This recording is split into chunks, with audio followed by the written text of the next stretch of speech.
Hey everyone, we got angels being all prestigious. We got jazz that spells the end of the world. We're following the music as we talk about episode 2 and 3 of Preacher Season 3. Join us.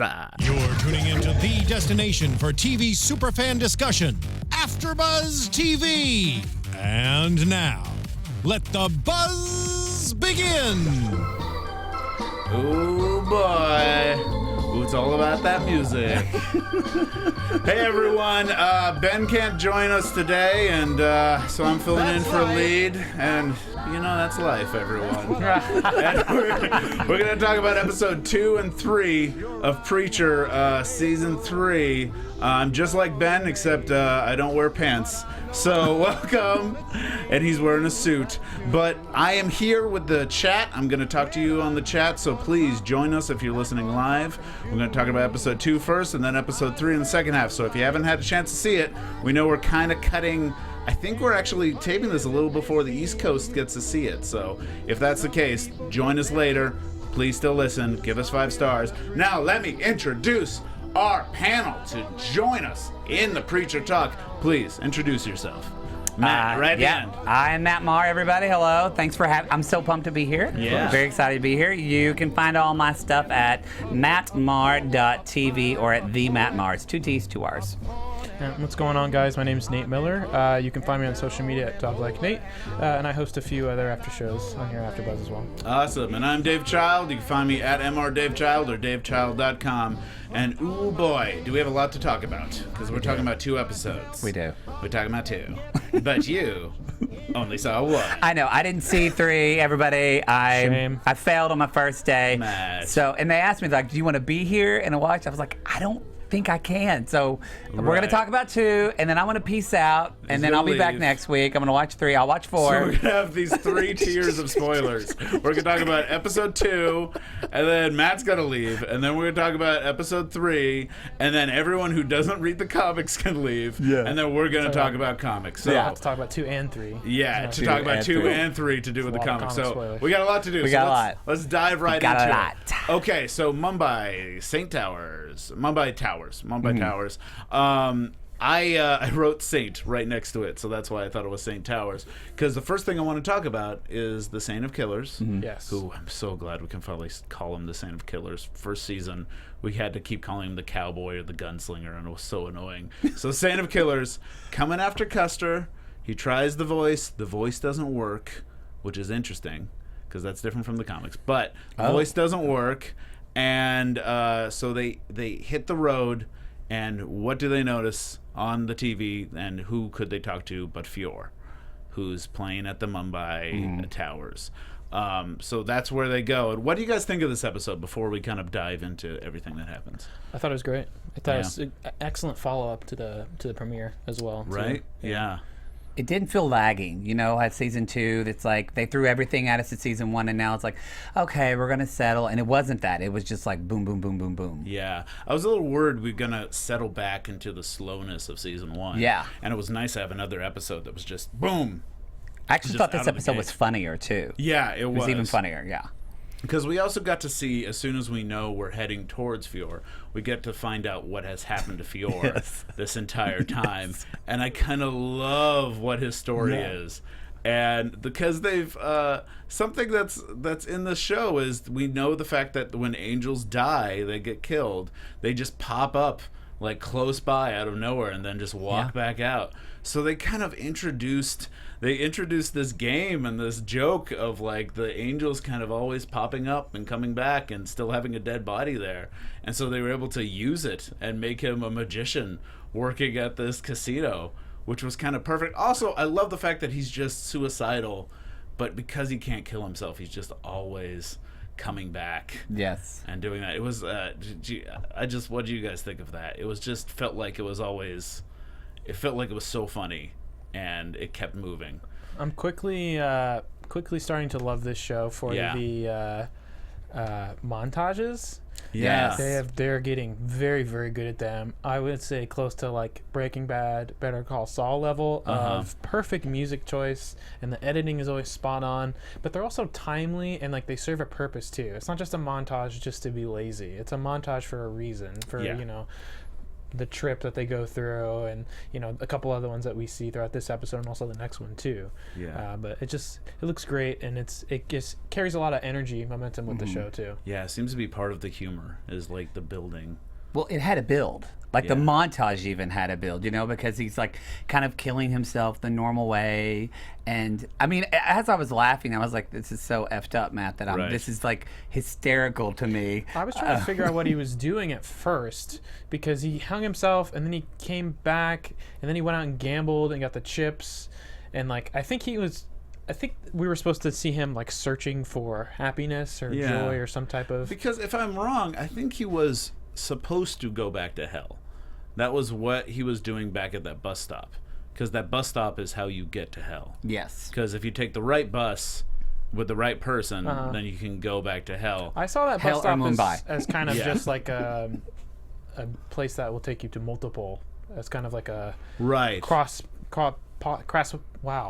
pathway crossing of sorts. Yeah. So maybe of the supernatural Crossroads, kind. dimensional thing. Thank you. Yes. To get to That's true. many different places, because we saw him waiting too for a couple. Yeah, there's a couple of two or three different vans went by. Yeah, and I get the sense that he was maybe supposed to go to hell, like the preacher asked him to do, to try and get Arseface. Yeah.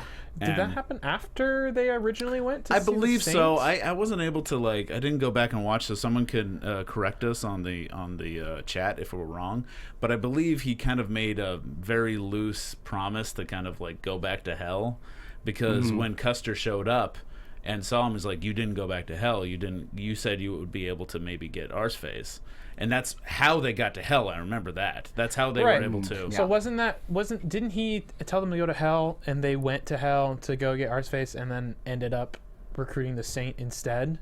Isn't that? Is that how it went? I think that's how it played out. Yeah, I mean, I think we don't know if they he said go to hell, and they all along were planning on getting the Saint. Right. So this was him like just after coming back from hell, and he's just at the bus stop. Yes, this is just after they talked to the Saint. Okay. And he just comes back. So like I'm assuming he got out of hell in the same bus that he got there from. Yeah. So then he's sitting there at the bus stop like, well, where do I go now? I'm not my best friend of all time forever is dead. Is dead, yeah. I'm not gonna go after Jesse to get Genesis back, because I can't get out of the can. Even if I can, it goes back. Yeah. I've already sicked the Saint Killers on him. If I go anywhere near, I'm just gonna get blown up. Kind of takes the third bus wherever he goes. Just like exactly, like where are you? Take me wherever. And that's what's so great too about the montage, because it displays that like lackadaisical, like uncaring for life, trying to kill himself, can't. Even though he hates life, he can't even kill himself. Yeah. He's so screwed up. But then the fact that he just accidentally falls into this magician things by trying to kill himself in the middle of the show was just like brilliant. I actually did a spit take when you put that microphone in the ice, but I actually did a full-on. I just did a spit take. It was so fun, because I thought that was such a different way of building. And then you expect, like, if in a type of montage, it's always like something is bigger and it's bigger and bigger, and this was actually the opposite, and that they were kind of building to it, and it was just such this, I don't know the word, I'm going to say lackadaisical, but y'all going to find out I don't use words right, but it was just like a lazy way of killing himself, nah. I do want to go back a little bit just to shout out two things real quick before we move on. One is that the beginning scene that we saw with the Saint and stuff, I thought was really great, the way they like portrayed the character. That they did a really cool camera tilt as he like raised his guns. That was so cool. That really adds to like the power and weight of him, moving as this demonic monster. And then also too, this is those moments where like that it's Preacher, and like it has the Preacher feels of like the comic book, right? Where the group that comes out and it's like the gun convention, it's and like they shoot an NRA another type. problem, solve with guns, and it's just so good. The irony, what can't guns do? Yes, it's just so good. The writing is just hilarious. The timing was great, and I love how like the smallest woman there has the grenade, whatever, yeah. And I like that we finally found out that, and we find out later for certain. I kind of got a sense that we talked about it last week, that the Saint was tracking him by him using the voice. Yes, but we didn't know that for sure. But we got confirmation of that this time. Yeah. My only issue is the scream that the Saint like yells out at the end of that scene in the beginning. It just seemed out of character. That did seem out of character. Too much emotion, I totally thought that. Because I mean, and and that's funny coming from someone who hasn't even read the comic, because I thought for me it was just because, you know, Comic Saint is very stoic, very quiet, like very evil, mean son of a bitch, but not expressive in any way. So I mean, it was primal in some of like a monstery way, but it did seem somewhat out of character. I felt like it was more of like the rhythm of the story rather than the character. Okay, that makes sense. So, which I think was maybe that's why it felt like such an odd choice, because I think this show seems to be very all about the rhythm of it right now, especially season 2. I think season 1 not so much, but this one, so they kind of wanted to hit that big beat before they move on to the next scene. And they're hitting that rhythm perfectly, between, you know, the action and violence and also some really nice plot, and then also great comic relief, like the way they weave them in and out, like Cassidy's lines about the Terminator jokes. I love that. Great. He's and like then, Terminator 1, Terminator 2. and then he you know, and then the Lord of the Rings reference when he says maybe he's a Nazgul, and Preacher's like, you know, don't tell me that we're gonna go look for Gandalf, like just little things like that. Not only are they hilarious, but like, it shows, don't you mention Gandalf again. but it's great references for the culture too, because they know people watching this show are, you know, nerds and comic book fans, people that are interested in that nature. So not only is it, you know, culturally relative and funny, but the timing is just perfect. Like, there's just so many things about it, and it just fits so well. It doesn't feel forced, like, oh, look at our comic book reference. Like, it just feels really natural for the characters. And they've really built up these really strong characters that we get to kind of find out who they are as it moves on. Between this, I mean, he was great in the premiere, and I loved him in the first season, but this episode and you know, 3 too, Cassidy, in my opinion, is stealing this show. Yes. He I is agree. so good. I've loved this actor ever since I saw him in Misfits. Yeah. I just love the way he talks, but his comedic timing is great. It just feels like he's creepy casting. Yeah, he's it's just so perfect. He steals the show as much as Cassidy. And even then, and he he has this thing he does with his eyes, where like in the few serious moments that he has with Cassidy, like you really believe the weight and stuff behind it. So I'm a big fan of his. Which is it's great what he can do. So and he has this great moment in, just to kind of move fast because we had to talk about 2 episodes here, but the way he connects with Fiore in the that's a great montage too. So good. And even good. Even just the way it starts when he's like, you know, how long is this going to take? Give me 2 hours and 45 minutes. 45 like exactly. minutes. And then the clock pops up. And it was a great little, like, it was a great act break there, because when he comes in, he's like, hey, settle down, and he's got a blowtorch.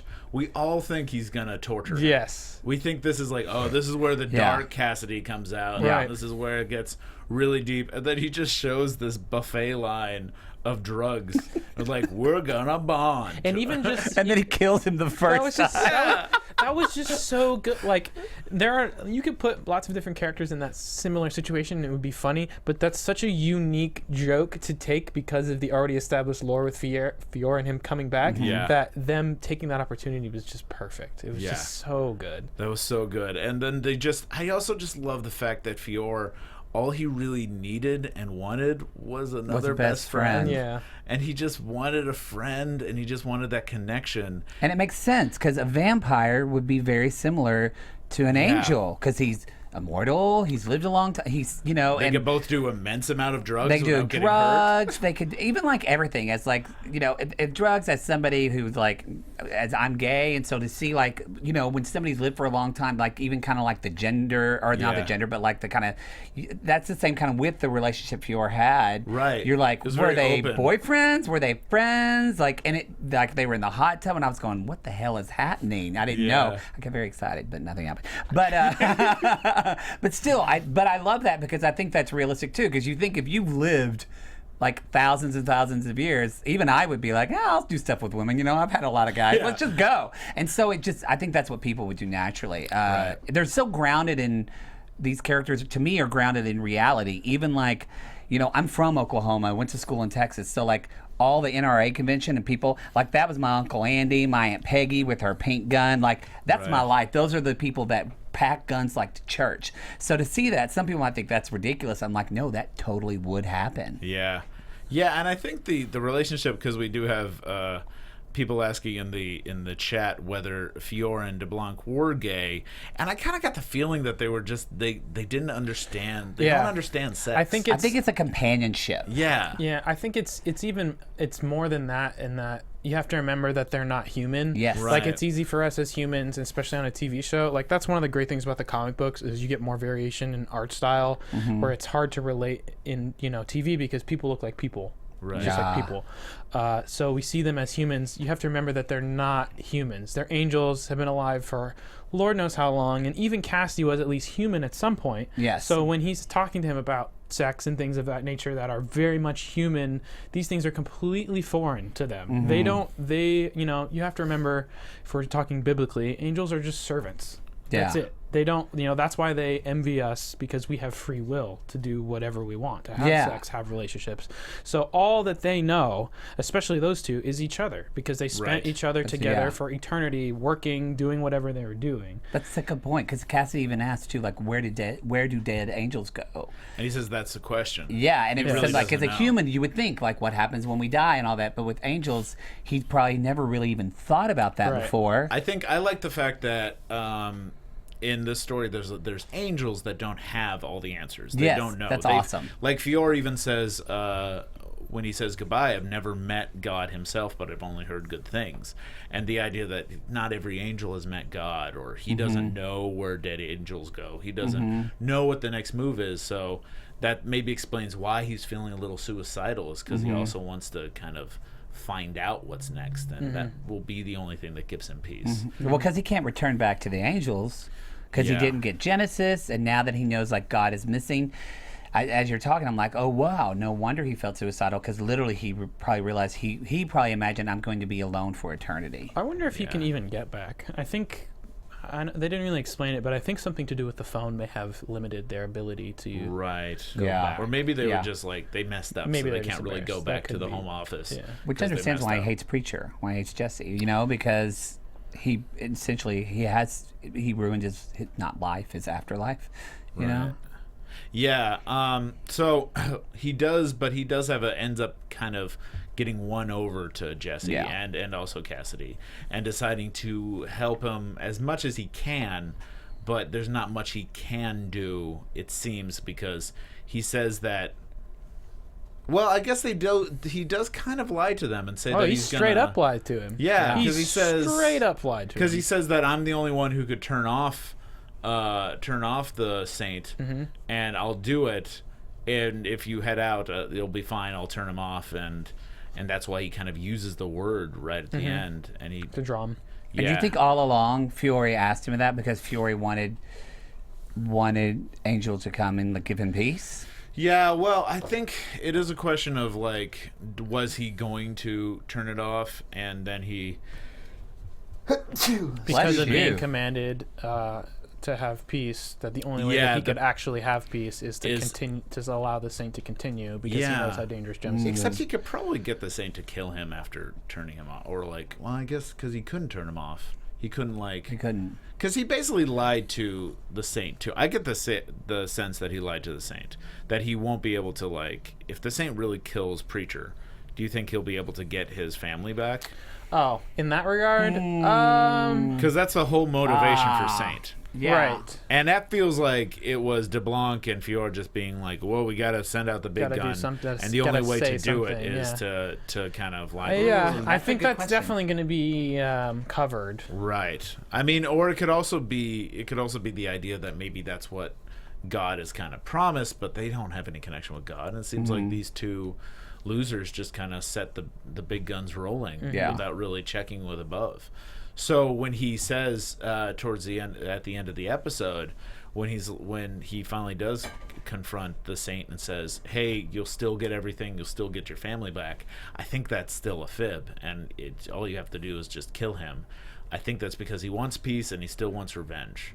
So he just kind of lets him go. It kind of shows that Fiore's not all that good of a guy. Well, he's always been, out of the two angels, he was always this kind of the selfish one. You know, if we look, he was always the one that, he was just always kind of the more selfish angel. Yeah. Where DeBlanc was kind of like, no, we have to do this. This is the right more of the thing. business Yeah, we've got to, person. do this. Well, I don't know if it's necessarily... I think it more just has to do with point of view, because you have to remember, again, that these are angels and not people. Yeah. And their whole world is crashing down because all of the order and stuff that they live by, because not because they want to, because there is no other option, is now going haywire. God is missing. There's a thing that's not supposed to exist that not only exists but has escaped and is down to earth, and it was our job to watch it. Like, there's a lot of reasons why he feels the way that he feels, and I honestly think that he is justified. It hurts me when I see him betray them, but I understand why he didn't, because Genesis is very dangerous, and Jesse is thick-headed and doesn't want to hear it. Even after seeing it and knowing that it brings the saint, that doesn't ring any bells into him. Like, maybe I should be careful with how I'm using this. Yeah, and that's why. And Jesse gets frustrated because he's not able to gain any more knowledge to where God is after talking to Fiore, because Fiore doesn't really know. No, he doesn't even really know that God's missing. No, I mean, isn't that when the kid in the wheelchair comes in? He's like, "How do you do it?" And he's like, "Not gonna give away all my secrets." That's what I love about this show. Like, it just makes you. I feel so terrible. And about also life. the ponchos in the front row, because they're all like, "We're gonna get blood." It's like Gallagher or something. That was such a good It's detail. So, and the blood in this, like that whole montage of him getting killed, so good. It's like it's like a masterclass in how to get away with gore on cable television, right? Because it's just enough to like make you uncomfortable, but not enough to like outrage people. And Reggie and Ivan in the chat, they've both said like, "Oh, an angel committing suicide makes me uncomfortable."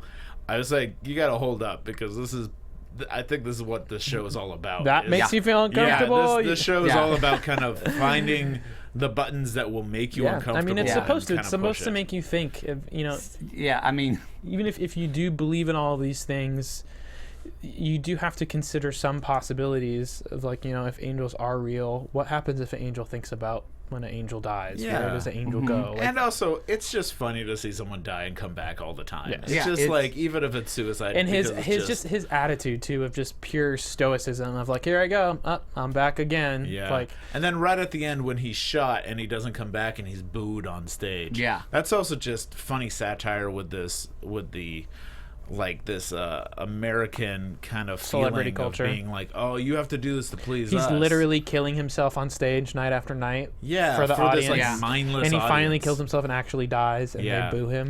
But the person he replaced, who became kind of his assistant, is this great. I love this whole casino, by the way. That's Mumbai themed in the middle of like Texas, right? Yes. Yeah. So he talks to the Frank Sinatra impersonator who was singing "That's Life," and he says to Jesse, "All you have to do is follow the music. Never forget the music, because all the answers are in the music." And that makes Jesse realize that he's got to follow the music, since he knows that God is a jazz man. Hey. So he must be going to where jazz is home, and that's New Orleans. So that kind of brings us to the next episode. But also, we got to take a step back and talk about Tulip. Yeah, what happens with plot. Tulip? Yeah, because she gets, I think his name is Gary. She sees someone named Gary who recognizes her and has this interesting conversation. I thought that scene was so well done, because you have this guy that's like saying only nice things and is talking to her like he's family. But the way they shot it, where they made sure it was a low angle, and he's very imposing, and there's just a tenseness there. Super tense. And you know that Tulip doesn't want to talk to him. And then finally it snaps off. Yeah. That fight scene was choreographed so well. The fight scenes are Tulip so good on this show. They're kick so good. Ass. Yeah. I with Jesse, I'm willing to forgive it because I know about his backstory, so I kind of understand why he's like super badass ranger.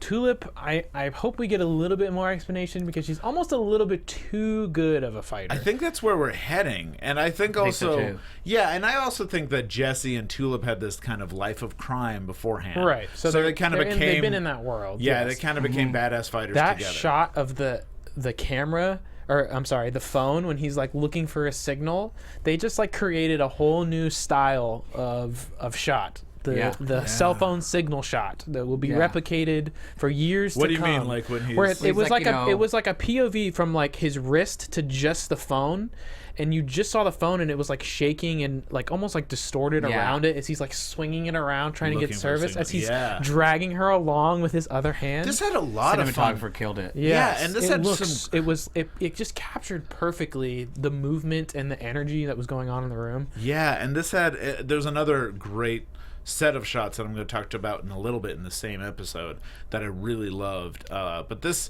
choreography was great, and you also saw him when he's holding the phone. He looks so calm, yet he's just swinging her around into tables and lamps and shit. Yeah, and she takes the waiter because she's because her and Jesse are waiting to get married. That's another thing I forgot. That was just that long list of people. This is where.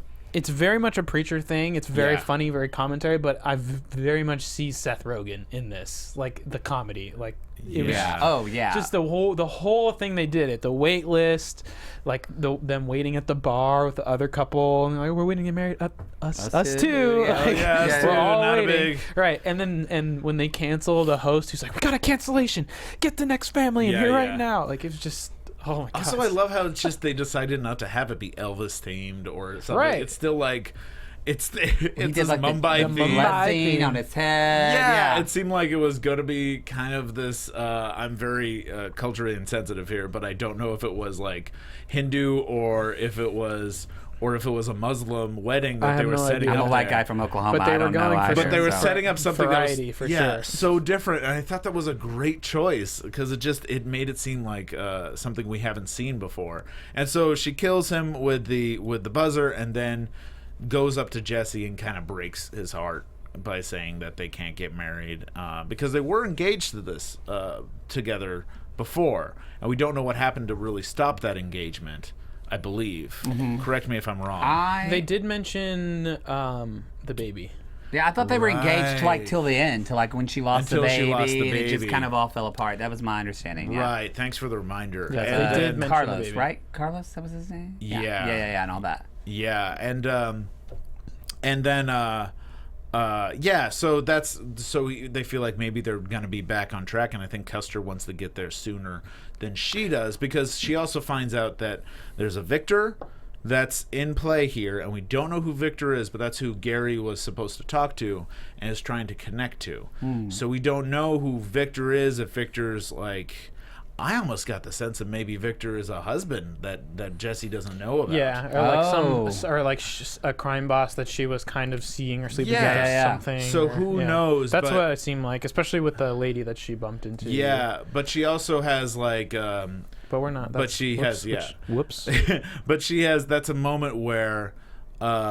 Because she has these loose ends, she realizes she probably can't get married to Custer right now. Well, and also too, it's important to mention that Cassidy walks into the room with the body there and knows about this whole thing, and it's another secret that she is building this relationship. They are building that, Cassidy. because honestly. If somebody like I've said before, I hadn't read the comics, and I just really kind of got into the show because I wanted to do something different, and also I thought Dominic Cooper was really hot. That was what really kind of And then I loved the show, but still, I was like, man, is that what this is all about? It's just like a soap opera thing of like they slept with her and that's it, and that was just to me kind of blasé. Yeah. But this is to like a whole other level. Yeah. And again, it's like that's what I love about this show is that I think anything you think is going to be the mundane, just wait, and it's not going to be the mundane. It's going to be intensified, changed later. Yeah, and you do get this sense with Tulip and because she isn't opening up the communication with Jesse, she's just building this relationship with Cassidy, and you feel like that's maybe this love triangle that's there is like super strong, and that's something that I think is much stronger than it is in the books, and so it's a great adaptation because they've almost improved upon this relationship that's there. So just to jump to the end because we got to get to the next one, but when when Jesse comes out and announces that they have to go to New Orleans, there's another great dual shot where it's one of those shots where someone is in the forefront, so the back of them is out of focus, but it's a split screen, so he's far away but still in focus, and it just makes it so they don't look like they're on the same plane, you know? Yeah. And so it looks like they're just in different worlds. So when he says we're going to New Orleans and you see her reaction, just be like, not New Orleans. That shot, she says it out loud before he even says it. Yeah, she like following his train of heart, and then there's actually a bellhop ding noise that plays that was just perfectly timed, which they did on purpose. Yeah. That just where it's like ding, and she says New Orleans, and then he says New Orleans, and they mirror that same shot later when it's the Saint talking to Fiore. It's a very similar shot there. It is. So they're just building upon the cinematography as well as the directing, just really strong. And so then they decide to go to New Orleans. Anything in this episode that we didn't quite cover? I know there's a lot of fun stuff, but before we move on. No, I mean, I want to give props to Ruth Negga, too, because, man, she's like, I've been a fan of hers since, like, I loved her when she was on Agents of S.H.I.E.L.D. back in Marvel. Right, yeah. And then I saw her, if you haven't seen that movie, Loving, a totally different movie. So good. I don't know why. I mean, she's fantastic in that. She should have gotten an Oscar Oscar but to see her in this third thing now, and every time she's so different, and just what I loved about that New Orleans scene is that like it was so subtle, but in her eyes, but you just saw like because Tulip is not scared a lot, and you saw to me almost like a fear, and so I just was like, oh, I can't wait to find out what happens to her, which maybe you did once you watch it. But why don't you sign off, tell us where we can find you. We'll see you next week. Yes, everybody, I don't want to be spoiled. You can find me, Matt Marr, 2 T's 2 R's, at the Matt Marr on Instagram, social media, or at mattmarr.tv. You guys, thank you for having me. I'm so excited to be on this panel. Yeah, catch up. Yes, I'm going to catch up. Get out of here. Get out of here because we got to talk about New Orleans. Have fun. Okay. Thanks for joining us. We'll see you next week. Okay, great. And we'll all be on the same page next week, so it's going to be fun.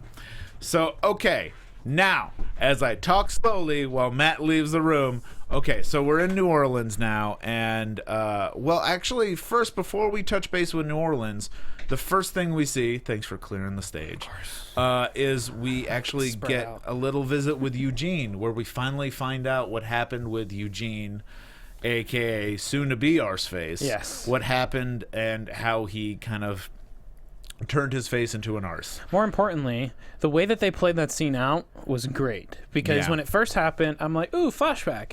And then as it's playing out, my mind is thinking, and I'm like, we haven't seen a flashback before on this show. Yeah. And once you realize what the scene is, just when he gets into the room and with the girl, and especially when he pulls out the gun, and I'm like, oh shit. And we watched it together, and I looked at you, and when I looked at you, that's what I was saying, was like, this is his personal hell, but I didn't want to say it if you hadn't. I didn't realize it until they yet. actually rewound, because I forgot that was a device that they set up with the Saint. Because when the Saint is in hell, he replays his life over and over and over again. It seems like it's not just their life, but like maybe the moment they regret most, or whatever's the most painful experiences or something, that's what they relive that's what it seemed over and like. over His again. most painful and traumatic experience he's going to replay over and over again, which for the Saint was a much longer, over the course of a few episodes, drawn out. But for Eugene, it was a very small if you go back and watch, they did a supercut of that, and they have it on like YouTube or something. You can watch it's like 36 minutes of all of the Saint's stuff. Cool. And it's actually a fairly short sequence. His daughter's sick, goes to the store to get the medicine, loses the medicine, then he leaves, comes back to save them, whatever. It's not too long. In rat water. Yeah, but it definitely sets the precedent for what we see of this, constant repetition of this, eternal suffering, which I think is a pretty poignant, way to display hell. Yeah, now we should say, I think it's fair to say in this, without being in the spoilery comic book section, it is different than the comic books. Yes, I think we're going a different route. I think we may still end up in a similar direction. Yeah, but we're definitely going to get there. He seems like a way. much sweeter boy. Yes, in this than he is in the comics, and I think that's kind of a nice direction. We could talk about what happens in the comics. I don't want to get into too much spoilers, but I think especially with the introduction of Hitler, I think that may have something to do Oh, interesting. With we'll talk about that later. But one thing we do see that the little hell projector that they have kind of sorts out. And I don't know, yeah, that was really interesting. I need to watch that again. I have a theory about that, but we can talk about that in the comic book kind of spoiler section Should of make it. a list. But it seems like something is going wrong in hell because when we that gets off, we have a guard come and say, "Hey, stay here," and then heads out. And then later on, towards the end of the episode, just to complete his story, he comes out and then he sees Hitler's also there, wondering what's going on. And then you hear all the doors of the cell of... That's what that noise was. Yeah, because it says, we're watching captions, so it says cell doors open in the captions. Did I miss that? I think you missed it. But like those that popped up, so I was like, I was thinking that I think that's what that noise is, but I'm not 100% sure. Yeah. So then they all open up, and then that's where we leave him. Where I have about some to... theories about that. We can talk about. Let's save that for a little later when we're in spoiler country. But quickly with the Eugene flashback. Really good, really well played out. It was great to see how all that unfolded. I was really had no idea how they were going to do it. Yeah. And I think it was great. The way that, just the dialogue and, you really, I don't know. Whereas before, I guess I kind of felt felt bad for that character. Yeah. I forget her name, but the female character. Right. Now, you kind of don't feel as bad because she comes off as, like, a bitch and she's, like, really mean to Eugene. And then to see, but at the same time, you also see him kind of not. It's tragic, but it's not enough to be like, you shouldn't kill yourself over. No, I agree, but I think that's part of what makes it so sad is because it wasn't like they made a suicide pact to kill each other and like it just didn't go wrong. Like she was trying to kill herself. He talks her. He did stop her. Yeah. And then he's, makes the friend zone move of the kiss, and she goes, ew, and then shoots herself. Yeah. So imagine your mental state there. If you finally made the move on your best friend who you love, she says, ew, shoots herself in the head. Her brains go everywhere. Her mom is pounding on the door. You can't get out the window. Not to say that I would shoot myself. I wouldn't be in that scenario in the first place. He's also a teenager. We got to remember he's a teenager, so he's dealing with very confused emotions. Yeah. Like, I don't think I feel bad for him. I feel really bad for him. Like, I really hate the concept of the friend zone and to feel like that there is a friend zone. I think you just got to understand when someone's attracted to you or not. So he kind of makes the bad choice, but that's no reason to shoot himself in the head. Right. And it must be so tragic to kind of see that It's also no reason for her to shoot herself no in the head reason also. for her to It's shoot. a gross, it's like over-exaggeration. Yeah, she shouldn't even shoot herself in the head because her boyfriend slept with someone. At all. That's awful. If you feel suicidal, please call the suicide hotline. Yeah, so please. But to bring some comedy into it, the line she says about, "Oh, don't worry, I'm still going to heaven. I just did anal," was just so it's like the fact that you're about to kill yourself, and you're like, I'm still going to heaven because I did anal once, but I'm still going to kill myself. Preacher theme through and through. That's just, it shows how it's a balance of the dark and the light, and also together. like how hypocritical it can be when you kind of consider I'm going to go to heaven because I had anal, even though I'm about to commit suicide, which some people see as a mortal sin. Right. So it's like, what are you accepting? What is like, where are you choosing to be good and where are you choosing to be bad? Exactly.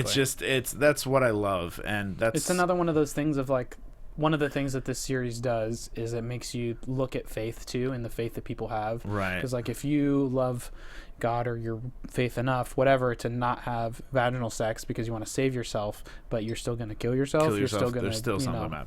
Okay, so just to move forward, and we find ourselves in New Orleans. We have Custer and Cass and Tulip driving into New Orleans. Tulip is very dodgy and very much doesn't want to be there because she knows she's going to run into someone that she knows there. And so she basically kind of tries to keep her head low and not be seen at all, which totally fails because she runs into this seems like a wonderful neighbor lady who's just like, I haven't seen you in forever. Offers to cook for her. Yeah, I want to cook and make you food, and then just hugs her, and even Cass is like, she seems lovely, and then just no. She goes, shit. That's like, guess not. No, that's the exact wrong person she wanted to run into. And they go into, Cass introduces her to his friend Dennis, who is a guy that only speaks French and is Denis, and he seems like a little hint of maybe of Cassidy's past, but we have no idea what. So we'll talk about that a bit more in spoiler country, but right now they're kind of Tulip, the last thing we see of Tulip and the last thing we see in the episode, just to kind of complete her story up and move on to Custer, is we see that she gets coins. She knows she gives up $100 because she knows she's not coming back, and she knows she's going to be found at that coin operating, at that laundromat. She just wants smokes. And then we see a bunch of people say, and who work for Victor, say that they found her. So we know, I believe, in next episode we're going to see who Victor is, and we're going to find out a little bit more of that storyline. Because I will tell you, if you don't read the comics, none of this is in the comics, and it's great. Yes. It's awesome, and I'm real curious to see where we're going with this. Yes, I have complete faith in whatever they're doing. The setup looks great. They've really expanded upon her character. I feel like she went there to get caught intentionally. Yeah. Yeah. And also just because she knows she's going to be found, so she might as well do it. Right. Well, I think especially after seeing, especially when she went shit, it was like, all right, well, Mrs. So-and-so is going to call Victor and be like, guess who I just saw? Yeah. So she knows that not only is he looking for her, but he knows that she's in town. You know, it's only a matter of time. You might as well let them, come to you knowing they're coming, then come unannounced. And it's she has that phone call with Jesse where they're uncomfortable. I didn't understand that phone call at first because she seems to want to say something and he wants to hear whatever she has to say, but she doesn't want to say it. But it's kind of a goodbye phone call just in case whatever this Victor thing is gonna go to hell. So it's a good thing. Meanwhile, we have Jesse looking for God around New Orleans and kind of becoming a preacher walks into a bar joke by just going to every single bar and says he's looking for God. And we can't forget the very first time he says he's looking for God, it seems to work. And the three of them all get brought down to the basement of this one bar. They go through 3 levels of security. 3 levels. I was like, oh, I can't wait to find out what this is going to be. You want me gun? All 3 of y'all? All 3 of y'all? Yeah. And I think this is the first time we saw a long kind of intro sequence, by the way. I don't think the last episode had it. Did I just miss it? I don't think so either. I think they may have skipped it because of it being almost like a 2-parter. Almost a 2-parter, yeah. So this one we see like a longer intro, and we do see a flash of the dog guy in the longer intro, as well as a little bit of New Orleans. Yeah, well, it seems like we might be staying in New Orleans for a bit. I don't think I think we will for at least a couple episodes, but I think, very much like they've said, we're going to be an on-the-road show. So I think we may get a couple episodes, and I have a feeling that as we change locations, we're going to get different intros. Yeah. That's the impression that I was. Yeah, that might be the case. And because this one was very much a New Orleans intro with intro and stuff, and we saw a lot of stuff from the episode that we saw directly. Which is why we might not have had in the previous episode, because this is more of, that was kind of on the road. Yeah, they hadn't gotten to their first spot yet. They were still kind of traveling. So yeah, we meet this dog creature, and then that's a great joke. That's a great moment, and it's also building up kind of the world of Preacher a little bit more, because I think there's always this weird kind of undercover kind of Preacher weird is sexcapade stuff going on. Part of the mythos with all the angels and supernatural things and stuff. Yeah. It's all about like peeling behind the curtain. Yeah. Like, what do you see? What's behind what you see? What else goes on and stuff? So this very much fits in that theme of Preacher doesn't leave things to the imagination. Right. It very much plays everything out. So it's a weird reality to think of, but somewhere in New Orleans there is a bar where if you ask for God, you're gonna get taken down to 3 or 4 levels. By the way, I think it's the Kitty Cat Club in the show. Is it? And I've been to New Orleans, and the Kitty Cat Club, I believe, is a famous bar that's on Frenchman Street. And it's I love New Orleans, and I think I've been to the Kitty Cat Club, and now to know that there's like a weird dog Secret person, pet. yeah, that's a dog man. And also I love how there's that one tourist that kind of was like, "Oh, you're looking for God? You mean the dog man?" Yeah, like that's there. they've been there already. It's like, no, it's not. Yeah. I also love how it looks like Stan Lee is letting them in to like look at the dog man. And I know this was an intentional misdirection, but when you first see it, it's like, is this God? Is this gonna be God? Yeah, I think they're setting up these little things like, who do you expect God to look like? Like we're bringing out these people that could be God, and we're not sure. Right. So, and I think that old man is like version, because he kind of looks like George Burns a little bit. A little bit. So, who is kind of a figure of God because of those movies. And so I think they're kind of heading down in those directions. It's very a preacher thing to be like, this is a thing, it just is. Yeah. There's no explanation. There's no backstory. It just is. And he does find one person that says, well, if you want to find God, maybe talk to the singer at this one bar. And then he goes and sees a singer who's a knockout. And it was an incredible story and very noir centered, where she claims to have talked to this one guy who knows about God missing, and then was found dead in the swamp, and now she's running away from these people in white who we kind of see burst in. And another incredible fight sequence. So that's great, because now we have 2 fight sequences in a row as far as episodes go. When did he use his voice in never the used- end? Well, he used his voice to stop the van. He used his voice to stop the van in the fight. Oh, I must And- have missed that initially. Yeah, so he used his voice twice in this episode, at least twice, if not more. Someone could correct me on this. But he uses his voice to stop the van, and then they all kind of pile out of the van, and then he has a fight with them. So he doesn't use it in the fight, which is very Jesse Custer, to just use his fists and not use the voice as much as possible. No, he says stop, and then later she says, how did you stop the van? And then they got real close. Right, because I remember her asking him, and I'm like racking my brain, like, what did he say? He just said stop. So yeah, okay. He said stop, and then later when she's getting all flirty and they're getting close, he Then she uses it again. Too. He kind of proves that he can use the voice, because she's kind of trying to seduce him, and Testing then him. yeah, and then she stops. But then we find out it's all for naught, and this was a great intro. It was so good. This was a great intro, because I was like, she looks.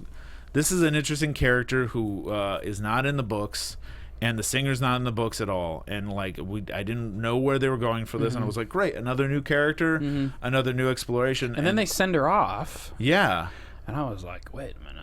Yeah, and then she takes off the wig, and she is a character we know from the books, and she is like someone who is very important to the story. And meets her partner in the van, and she's part of whoever this organization in white is. And that was the bartender. And that was the bartender who said you should check him out there. I didn't realize that. That's great. And so we're building up this, whatever this white-centered, white-wearing group is that's kind of after Jesse. And we meet Hairstar, which is very exciting for any book readers. Hairstar is the guy with the glassy eye with the scar, already a compelling character. He's got a big stack of files on his desk, and he's got right under Pig is Jesse Custer. So we don't really know how Pig works into this, but it's curious to see, like, okay, he's got all this stuff. He's after him. It's building up for something great. Also in this episode, we get little hints about maybe Jesse's family, and we get he sees a poster that reminds him, and he goes into kind of a dark haze. Well, he sees the angel poster. Yeah, the angel poster, and then he talks about the swamp and how it's a family thing. And I think those are all very important things. Now, did I miss anything? Okay, I think we're actually going to be able to do this. We're going to talk about. Do you have any like predictions that are spoiler free? That's kind of a hard ask at this point. I don't think I do, Except maybe, he also goes to listen to jazz music at the end. And he asks for Walk to the Peak, which is the song he keeps trying to figure out because he hears it's God's favorite song. And the guy next to him, who is another possible candidate for God. Yeah, I feel like they put another, like, let's put a large fat guy with a wise beard. man. Yeah, looking. a wise man who could definitely almost be God. Like, kind of talk to him. It's good jams, and say, like, ooh, man. It's about the end of the world, man. It's about the end of the world. So... Which I think actually makes a lot of sense in multiple ways. Just from hearing what you hear of the song, it does sound very chaotic. Yeah. And to, what's God's favorite jazz song? It's the sound of the end of the world is very poetic to just think about. Yeah. We have a few theories also in the chat, which they don't think God is in New Orleans. Ivan Soto says that, I think that's very true. I think we know that's true. And the show would be too short. Right. And Wicked Theory Studio says Saint will come marching into New Orleans, which I think is very definitely going to happen. Oh, yeah. Because we know the only way he can find him is if he uses the voice. And he uses the voice twice in this episode. Well, he also, Fiore sent him to New Orleans too, so he knows which general direction to head in already. So he's already on his way. So maybe we're not going to be in New Orleans that long. I'm thinking we're going to see. There's been so much nonstop action. I think that's going to be the pace of the season. So I think we're going to see. I'm curious because it's also hard to do that. It's hard to do a road story, and I think there's a lot they can still do in New Orleans. Mm-hmm. So they can have maybe 2 or 3 more episodes at the very least. Yeah, I think we may get 2 or 3, but I think within those 2 or 3, there's not going to be a lot of setup and wait for the next episode for payoff. I think it's going to be a lot of setup, payoff, setup, payoff, setup, payoff. Right. Okay, well, I'm dying to know. Okay, now we'll do a quick sign-off before we go into spoiler country. Where can they find you, Nate? Guys, you can find me on social media at DogLikeNate. It's dog with 2 G's. And you can find me at mrdavechild or davechild.com because my name is Dave Child. Okay, now we're getting into spoiler country. Spoiler alert! Spoiler alert! Boy. So if you don't want to know anything about what happens in the books and how it might connect to this, then turn us off now. Thanks for joining us. Rate us 5 stars. We love 5 stars. We need all those 5 stars. But if you know the comics and you want to talk about it some more, please stay with us, and we're gonna have some talk. So where should we start? There's a lot to cover. Well, let's go back to episode 2. Okay. So let's talk about Arseface a little bit. I want to real quick. Okay. We forgot to talk about in episode 2 how the group knows about the explosion. They know about the town. They know about the explosion. Right. That's very true. So in terms of comic book spoilers, difference, yeah. I'm a little surprised I kind of knew that. Obviously in the comics, a lot of Jesse's motivation is that he feels guilty about the initial explosion and the town being destroyed. Uh-huh. And so that doesn't seem to register. It's like with him non-existent. And like even and I knew it wouldn't happen to the same way because the events don't play out the same way, but the way that he it bothers Tulip like way more than Jesse could like give a shit, which I kind of get. I guess I kind of wanted that to be more Arseface's storyline right now, because he's kind of guilty over the fact that Arseface is in hell, and he sent him there, and he knows how powerful the voice is because of that, but at the same time I want to see it register with him more, and they kind of brought it up a little bit at the end of the first episode, but I need to see it more. That guilt that's there. Yeah, that's all I wanted to say. Is that was a big thing for me, because I would consider that a major character motivation, to the point of like when you create a character, like what's their main motivation, and I would put that in there. Right. So for them to take that away, them transitioning to Eugene, I think can work. And according to Ivan Soto in the chat, Dominic Cooper talked about Custer getting darker and darker and not having that much humanity as it goes along. Correct. So that makes a lot of sense. I'm curious to see where they take him. So in the books with Arseface, he initially shoots himself, and he has a friend to mimic Kurt Cobain. Uh-huh. And I was curious to see how they were going to update that, because having it be Kurt Cobain will be different. This was fine, but I kind of almost wanted it to be shooter related. I wanted it to be about a shooting. It feels like they missed an opportunity that would have been a great social commentary in some regard. That I kind of wish they talked about it being like there was a shoot like there was a school shooting or his friend, he was getting mixed up in the wrong crowd, like he is in the book. And he has one friend that just decides to maybe do a Columbine sort of situation, and he stops it, but in the process shoots himself. Well, Eugene is a very different character in the show than he's very is in sweet. the books. Yeah, he's a very sweet kid. He's not in the books. No, and that it just makes me curious. Like they're probably going to go in a different direction with him entirely because in the books. Okay, well now we can talk about it. I think this Hitler thing. What is that? I think what do you think? I think Hitler is what is going to turn him into the angry arseface that we end up kind of the cult of personality that he becomes. Exactly. Because right now he's still so innocent, and like I think it's going to be Hitler corrupting him in whatever way is going to happen. It's going to make him angry at Jesse, angry at the world, or whatever, and create that arseface that we know that ends up becoming that cult personality. We had someone in the comics also say that maybe he'll come back into the ashes of Anvil and then swear revenge against Preacher.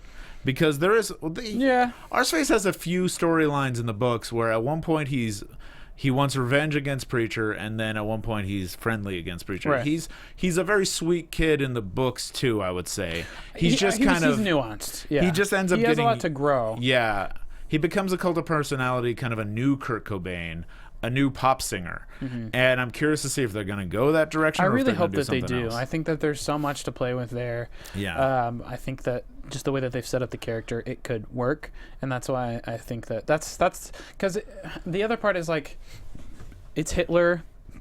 You know, obviously they only care so much about offending people, but it's still Hitler. You can't make Hitler a good guy. He has to be a bad guy. He has to play some type of role that makes us, not like him, even if there's some comedic parts to it. So that's why I feel like he's really going to be what corrupts him. Because remember, he's not. He really shouldn't be in hell. He's that sweet kid. He's not. Which might be one of the reasons why hell broke down. I also have maybe you're thinking the same thing I am. It has to do with the Saint leaving? Saint. I think so too. I think it has to do, I think what we're seeing is something that happened like right after the Saint left. Yes. Of where it's like, oh shit, the big beast is out, like, because she said something about call all security or something to some place. Also, you got to remember, hell's not a great place for the Saint in the books, because his storyline in the books is, this is a big spoiler for book readers, but he shoots the devil in the head. He kills the devil. That's right. So if maybe he killed the devil on the way out, maybe that's why hell's shutting down. But they could be doing or they could be doing something entirely different. I don't know about that. I think that would be. I think they're stepping away from that killing the devil stuff. I don't know. I think we're gonna get there. I just think we'll get there later. I don't think that they will have had that happen and kind of graze over it. Yeah, I'm curious about that. We also have. We also have Fiore kind of comes to a different end in this, if it's the end of him, because we don't know where Dead Angels go. But in the books, he goes down this. There's no prestige magic stuff in the books. He just ends up doing a lot of drugs and sleeping with a lot of people and kind of gets corrupted that way. But he doesn't quite have this like dramatic and fun existential crisis. Yeah, so that was great. That was a great update. New Orleans. So we have in New Orleans, we have one of Cassidy's friends, Dennis. Do you think Dennis is Psy? No. I don't think so either. No. I think they're doing they set it up to be that way as like a to make him nod maybe to kind of books. look like Psy. Yeah. But I think they're going to do something different with him. He's except for that one character, he feels like a whole different type of character. Right. And I'm curious to see. I'm sure it's going to play into his vampireness of him knowing him from years ago or something of that regard. You know what's one storyline I really hope they do that's in the books, and I think it's still relevant. So I think they could still do it. But in the books, when they go to New Orleans, it's actually Cassidy's past that catches up with him, because there's that whole cult of people wanting to be vampires. That like remember him from when he was there and kind of hanging out with these goth kids, showing off his vampire skills. I kind of want that again. Maybe they'll move away from that, but they're not even building it up right now. I'm wondering. Yeah, I mean, I would love to see that. I feel as though that they're not really limited though, because they could definitely do that in the future. I see that as more of a storyline that comes about when more of the main story has been developed and Cassidy has been developed more. Right. I think it would be strange at this point to inject that storyline in I would like it, but I don't know if it would feel natural. Yeah, we have some people asking. Ivan is asking in the chat who Cy Coltrane is. Just know that because we don't know if he's going to be touched upon. I don't want to spoil too much, but he is an important friend of Cassidy's that ends up kind of going down a much darker route later down. So yeah, so who knows? They might do. I went out into the chat there, but no worries. I definitely appreciate you. Yeah. So I feel it. So with the Tulip storyline that's not in the books at all, Tulip has a very strong father figure, and it looks like they're building up a whole different world for Tulip, and I can't wait to see where it goes. Besides that, I can't think of anything else that we didn't touch upon. I think we got it all. Okay. We have the questions. Think we will get the sex detectives? I would be disappointed if we don't, and I hope we get the sex detectives. But that's also going to alienate a lot of viewers. Yeah. So, how do they work that in? But they're building it up with this dog in the basement. Yeah. I think we're heading towards sex detectives. We're heading towards that Jesus character. It's definitely feeling more and more like Preacher every episode. Yeah, I think they're going to be a bit more sensitive than they are in the books, because the books get a little bit. They are. A little bit more macho-y. I think we're going to see a fair amount of changes in terms of things that really push the line, just to pull them back just enough to right. So it's curious to see if we get into sex detectives. The books get crazy, and they push a lot of buttons, and they get very sexual, and I think we are going to touch upon that, but not quite yet. I'd like to thank you for joining us. My name's Dave Child. You can find me at MR Dave Child. Nate? You can find me at DogLikeNate on social media. All right, give us all those 5 stars, and we love you. Come back next week. Full panel next week. We'll all be on top of the episode, just talking about one episode and really getting in depth, and it'll be great. So thank you so much. See you next week.